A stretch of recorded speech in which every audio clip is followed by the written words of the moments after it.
Scary Mystery Stories. DAGON by H.P. Lovecraft.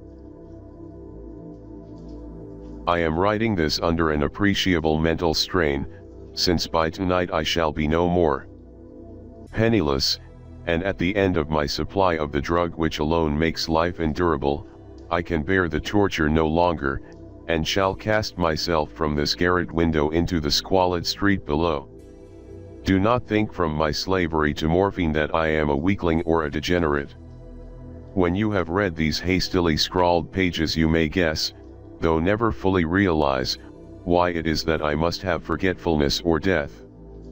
It was in one of the most open and least frequented parts of the broad Pacific that the packet of which I was supercargo fell a victim to the German sea raider. The Great War was then at its very beginning, and the ocean forces of the Hun had not completely sunk to their later degradation, so that our vessel was made a legitimate prize, whilst we of her crew were treated with all the fairness and consideration due us as naval prisoners. So liberal, indeed, was the discipline of our captors, that 5 days after we were taken I managed to escape alone in a small boat with water and provisions for a good length of time. When I finally found myself adrift and free, I had but little idea of my surroundings. Never a competent navigator, I could only guess vaguely by the sun and stars that I was somewhat south of the equator. Of the longitude I knew nothing, and no island or coastline was in sight. The weather kept fair, and for uncounted days I drifted aimlessly beneath the scorching sun, waiting either for some passing ship, or to be cast on the shores of some habitable land. But neither ship nor land appeared, and I began to despair in my solitude upon the heaving vastnesses of unbroken blue. The change happened whilst I slept. Its details I shall never know, for my slumber, though troubled and dream-infested, was continuous. When at last I awaked, it was to discover myself half sucked into a slimy expanse of hellish black mire which extended about me in monotonous undulations as far as I could see, and in which my boat lay grounded some distance away. Though one might well imagine that my first sensation would be of wonder at so prodigious and unexpected a transformation of scenery, I was in reality more horrified than astonished, for there was in the air and in the rotting soil a sinister quality which chilled me to the very core.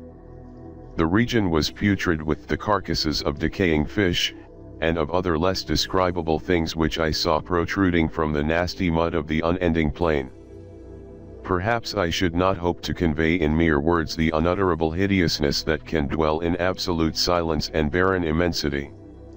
There was nothing within hearing, and nothing in sight save a vast reach of black slime, yet the very completeness of the stillness and the homogeneity of the landscape oppressed me with a nauseating fear.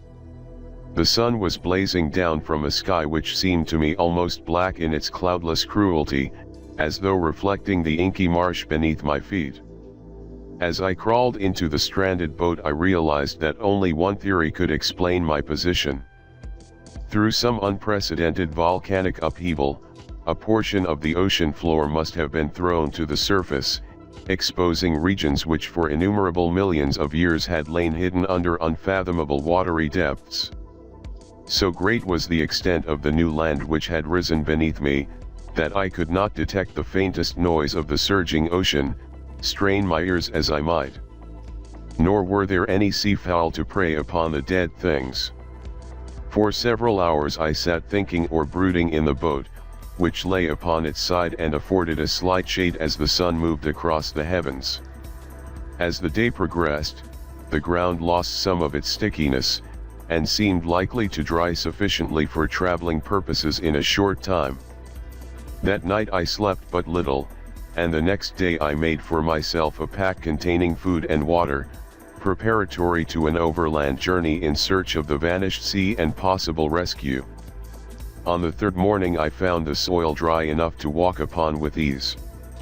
The odor of the fish was maddening, but I was too much concerned with graver things to mind so slight an evil, and set out boldly for an unknown goal.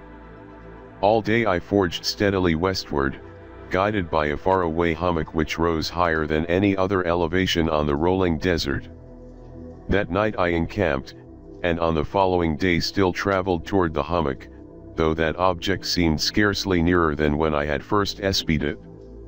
By the fourth evening I attained the base of the mound, which turned out to be much higher than it had appeared from a distance, an intervening valley setting it out in sharper relief from the general surface.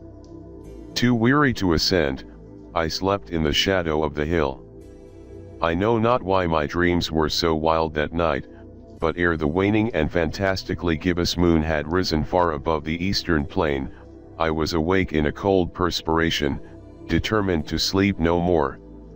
Such visions as I had experienced were too much for me to endure again.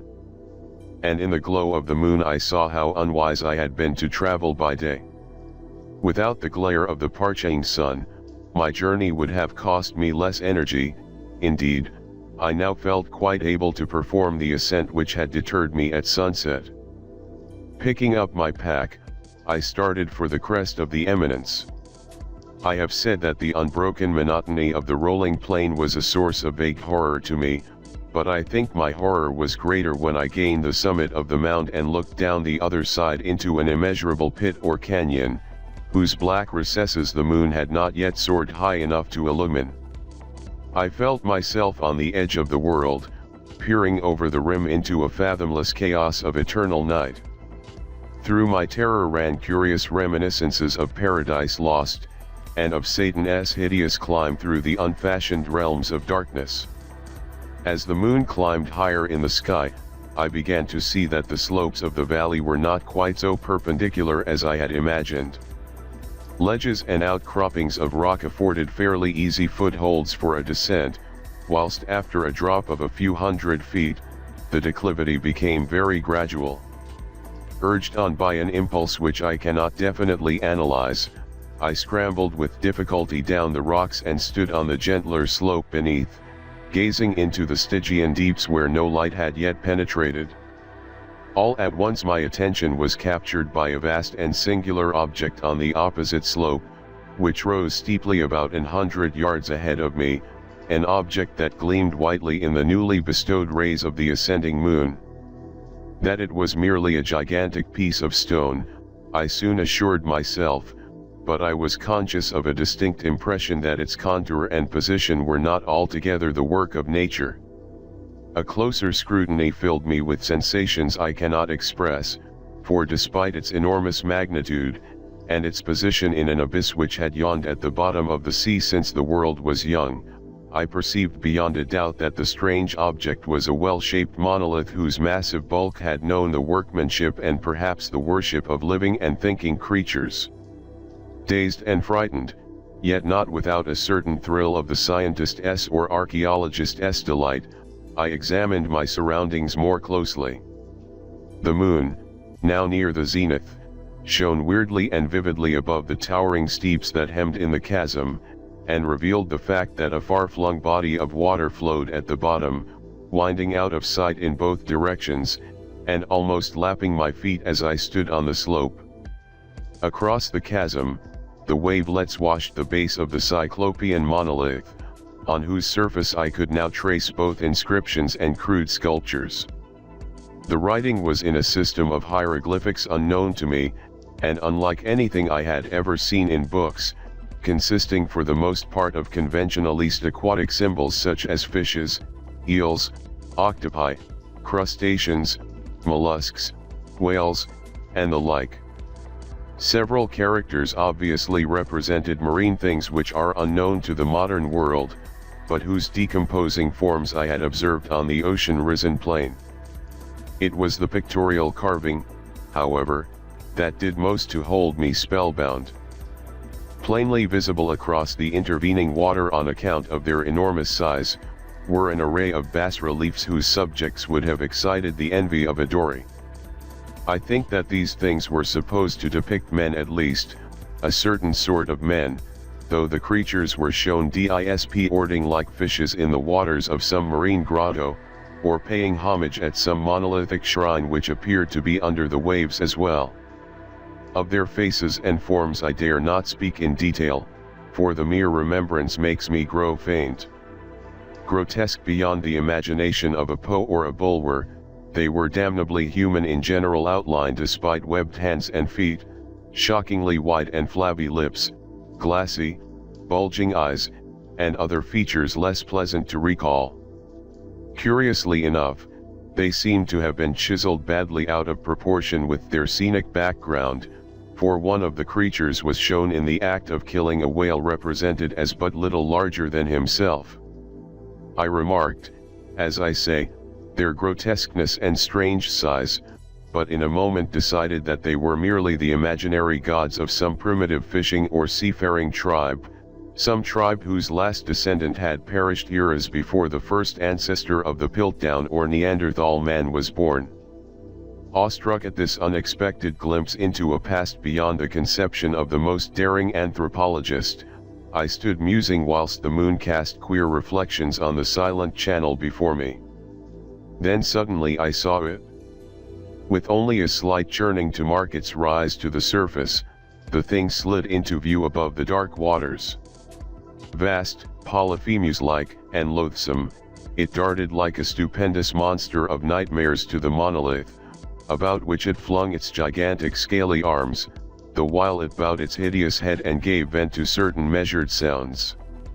I think I went mad then. Of my frantic ascent of the slope and cliff, and of my delirious journey back to the stranded boat, I remember little. I believe I sang a great deal, and laughed oddly when I was unable to sing.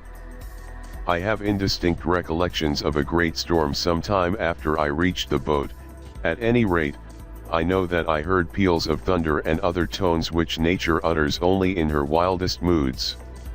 When I came out of the shadows I was in a San Francisco hospital, brought thither by the captain of the American ship which had picked up my boat in mid-ocean.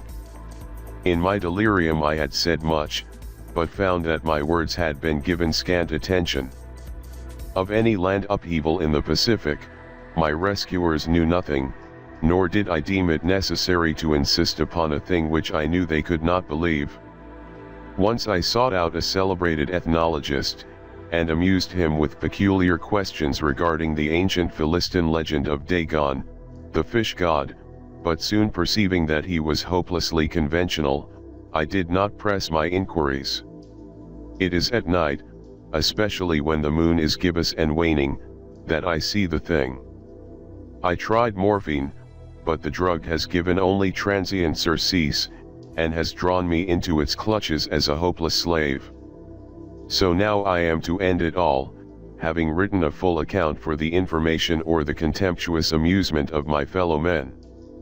Often I ask myself if it could not all have been a pure phantasm, a mere freak of fever, as I lay sun-stricken and raving in the open boat after my escape from the German man of war.